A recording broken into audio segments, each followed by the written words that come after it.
Sir sir ଆପଣ ମୋ କଥାକୁ ବିଶ୍ୱାସ କରନ୍ତୁ ନ କରନ୍ତୁ ବିଭବ ଜଗଦେବକୁ ତା ବାପା ଭରଦ୍ୱାଜ ଜଗଦେବ ମର୍ଡର କରିଛି ସାର୍। ନାଇଁ ଆଜ୍ଞା ଏ ମିଛ କଥା। ଚୁପ୍ ମିଛ। ନାରଦ ମୁନି ସ୍ୱର୍ଗରୁ ଆସିଥିଲେ କହିଦେଇକି ଏଇକ୍ଷଣା ଗଲେ। ନିତାଇ ସେ ମର୍ଡର କେସ୍କୁ ନେଇ ଏବେ ବି ଟେନସନ୍ ଭିତରେ ଅଛି। ତମେ ନାରଦ କଥାକୁ ଗୋଟେ ନାଟକ ଚଲେଇଛ।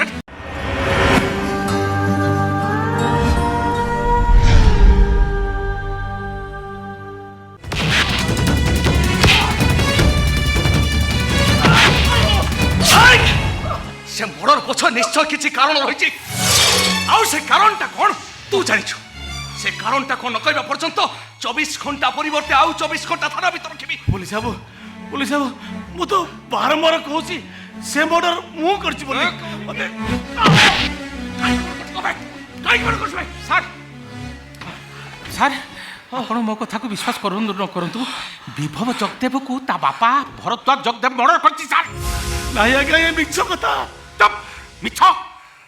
ନାରଦ ମୁନି ସ୍ୱର୍ଗରୁ ଆସିଥିଲେ କହିଦେଇକି ଏଇକ୍ଷଣା ଗଲେ। ନିତାଇ ସେ ମର୍ଡର କେସ୍କୁ ନେଇ ଏବେ ବି ଟେନସନ୍ ଭିତରେ ଅଛି। ତମେ ନାରଦ କଥାକୁ ଗୋଟେ ନାଟକ ଚଲେଇଛ। এই সব সত কথা কইদে সার যা পচারুଛନ୍ତି দেখ এটা সে চোরি কেস নহে যে তু খলাস পাইଯିବୁ এটা মর্ডর কেস তোতে ফাঁসি হইଯିବୁ। মতে মারু মারু মারি দিলে মু সে গোটে কথা কইবি সে মর্ডর মু করছি বলি। আরে তোতে ফাঁসি হইଯିବ। ফাঁসি হই যাও মতে পুলিশ যাবো মতে ফাঁসি গুটরে চড়ি কাহি কি মর্ডর করছ কবে।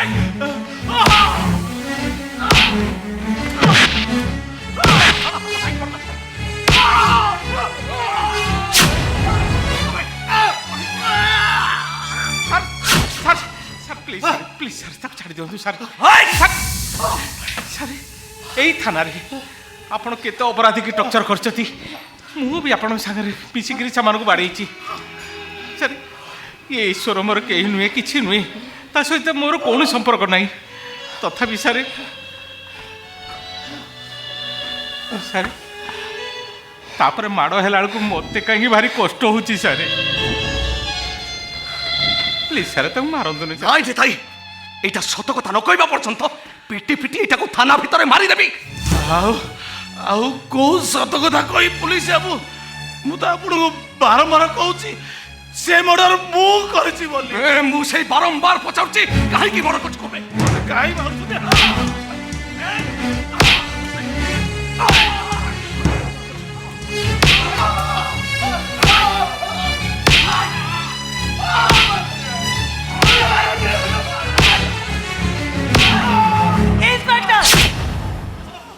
आपण को कौ पुलिस आईन कहिछि अपराधी को थाना भीतर रखी एमती टर्चर करबा को तमरे ओडे खुनी आसामी पाई तो ओकिलाती करबा करछु। से सब पर कथा मो पचारछि आपण कोन पाई ईश्वर भाई को थाना भीतर रखी एमती टर्चर करछ। ओ स्टॉप स्टॉप ए प्रश्न पचारिबा तू की माय सेल्फ एडवोकेट प्रकृति मान सिंह जे ईश्वर भाई को पाई अदालत रे केस लड़िबा को निजको प्रस्तुत कर सारिछि। देखो मैडम ଆପଣ ନୂଆ କରି ଓକିଲାତି କ୍ୟାରିୟର ଆରମ୍ଭ କରିଛନ୍ତି ଅପରାଧୀ ନିଜ ମୁହଁରେ ସ୍ୱୀକାର କରିସାରିଲା ପରେ ଆପଣ ତା ପାଇଁ କେସ୍ ଲଢ଼ିକି କାହିଁକି ଏ କେସ୍ରେ ଆପଣ ହଇରାଣ ହେବେ ଆପଣ କ୍ୟାରିୟରକୁ କାହିଁ ନଷ୍ଟ କରିବେ। ମୋ କ୍ୟାରିୟର ନଷ୍ଟ କରିବାକୁ ନୁହଁ ବରଂ ମୋ କ୍ୟାରିୟର ଗଢ଼େଇବାକୁ ମୋତେ ରାସ୍ତା ଦେଖେଇଛନ୍ତି ଏ ଈଶ୍ୱର ଭାଇ। ଏ ଅପା ତୁ ବୁଝୁ ଇନ୍ସପେକ୍ଟର ଆପଣଙ୍କ ପୋଲିସ ଆଇନ ହୁଏତ ଈଶ୍ୱର ଭାଇ ଅପରାଧ ହେଇପାରନ୍ତି କିନ୍ତୁ ଏ ଈଶ୍ୱର ଭାଇ ନିର୍ଦ୍ଦୋଷ একথা মু আদালতর কাঠগড়ারে প্রমাণ করে দেখাই দেবি। হ্যালো প্রকৃতি তু বুঝুলু কাহিকি নিজে দোষ স্বীকার করতে গোটে অপরাধী পাই তু লড়িলে তু সাংঘাতিক ভাবে হারি যাব ভৌণী। ভাই হ্যাঁ প্রকৃতি মো বিচার কোর্টে চালিথিব তু এপটে যুক্তি করুথবু শেষে জজ সাহেব রায় শুনে কহবে অর্ডার অর্ডার অর্ডার विभाग जगदेव को मर्डर करथिबा अपराध रे ईश्वर को फांसी दंड रे दंडित कर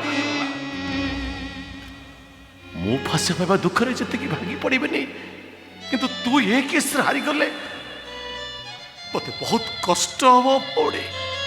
भाई से दिन पर तमे मते करजर मुक्त करबा पई कहितिलो मो पई तमे निज जीवन देई दबो आ ई भाई पई भौंटा कोने निजको बाजी लगे दे पारिबोनी मु जीतीबी भाई दरकार पड़ले तम पाई मु हाई कोर्ट रे सुप्रीम कोर्ट पर्यंत जीवी आ 7 दिन निश्चय सामने को आसीबो आ से दिन दुनिया जानिबो तमे निर्दोष तम भौणी प्रकृति तो लड़ाई रे जीतीची एलियो भाई ଏ ଓକିଲାତି ନାମାରେ ଗୋଟେ ଦସ୍ତଖତ କରିଦିଅ ନିଅ। ନାଇଁ ମୁଁ ଦସ୍ତଖତ କରିପାରିବିନି। କାହିଁକି ତମେ ଦସ୍ତଖତ ଦବନି? ତମେ ଏଥିରେ ସେ ଦସ୍ତଖତ ନ ଦବ ତାହେଲେ ମୁଁ ପିନ୍ଧିଥିବା କଳା କୋଟକୁ କାଢି ମୁଁ ଏଇଠି ଫୋପାଡ଼ି ଦେବି। ଏ ଓକିଲାତି ନାମାକୁ ମୁଁ ଏଇଠି ଚିରି ଦେବି। ମୋ ଓକିଲାତି କ୍ୟାରିୟର ଆରମ୍ଭ କରିବା ଦିନରୁ ମୁଁ ଓକିଲାତି ଛାଡ଼ିଦେବି। କାହିଁକି ରଖିବି ଓକିଲାତି ନାମାକୁ? ଚିରି ଦେବି ମୁଁ, ଚିରି ଦେବି। ପ୍ରକୃତି ପ୍ରକୃତି କାଇଲ ଭଉଣୀ, ମୁଁ ତୋ ସ୍ୱପ୍ନକୁ ଏମିତି ଭାବରେ କେବେ ମାରିପାରିବିନି। ତମେ ମୋ ଉପରେ ବିଶ୍ୱାସ ରଖ ଭାଇ। ଏ କେସ୍ରେ ମୁଁ ନିଶ୍ଚୟ ଜିତିବି। ତମେ ତ ଖାଲି ଈଶ୍ୱର ନୁହଁ, ମୋ ପାଇଁ ତମେ ସାକ୍ଷାତ ଈଶ୍ୱର। ଆଉ ସେଇ ଈଶ୍ୱରଙ୍କ ଆଶୀର୍ବାଦରୁ ଏ କେସ୍ରେ ମୁଁ ନିଶ୍ଚୟ ସକ୍ସେସ୍ ହେବି। ଡେଫିନେଟ୍ ମୁଁ ଏ କେସ୍ ଜିତିବି। ଏ ନିଅ ଭାଇ, ଏ ଓକିଲାତି ନାମାରେ ଗୋଟେ ଦସ୍ତଖତ କରିଦିଅ। ନିଅ। ଠିକ ଅଛି ପ୍ରକୃତି, ତୁ ମୋତେ ଭାଇ ଡାକୁଛୁ ମାନେ ମୁଁ ନିଶ୍ଚୟ ମୋ ଭଉଣୀ ପାଇଁ ନିଶ୍ଚୟ କିଛି କରିବି। ଦେ।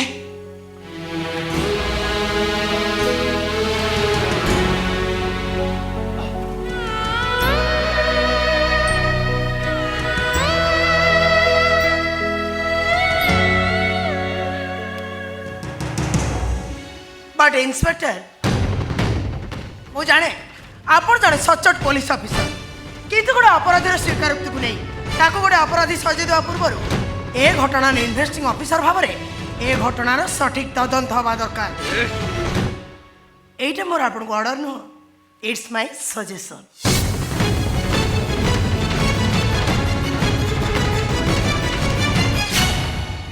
ସାର୍ ସାର୍ ମୋତେ ଲାଗୁଛି ନାରଦ ମୁନିଙ୍କ କଥା ସତ ହେବାକୁ ଯାଉଛି। ଇଏ ମର୍ଡର କେସ୍ରେ କିଛି ଗୋଟେ କେଁ ଅଛି ସାର୍। ତାମାନେ ତାମାନେ ତମେ କହୁଛ ଭରଦ୍ୱାଜ ଜଗଦେବ ନିଜେ ନିଜ ପୁଅକୁ ମର୍ଡର କରୁଛ? ହଁ ସାର୍। ନାଇଁ ପୋଲିସ ବାବୁ, ଏ ମିଛ କଥା, ଏ ସମ୍ପୂର୍ଣ୍ଣ ମିଛ କଥା କହୁଛନ୍ତି। ବିବାହକୁ ମୁଁ ମର୍ଡର କରୁଛି। ମୁଁ କୋର୍ଟରେ ଠିଆ ହେଇ କହିବି, ଜଜ୍ ସାହେବ, ମୋ ଈଶ୍ୱର, ଯାର ଈଶ୍ୱର ମୁଁ, ପୂର୍ବ ଶତ୍ରୁତା ପାଇଁ ବିଭାଗ ଜଗଦେବକୁ ମୁଁ ମର୍ଡର କରିଛି। ମୋତେ ଫାଶୀ ଦିଅନ୍ତୁ ଜଜ୍ ସାହେବ, ମୋତେ ଫାଶୀ ଦଣ୍ଡ ଦିଅନ୍ତୁ।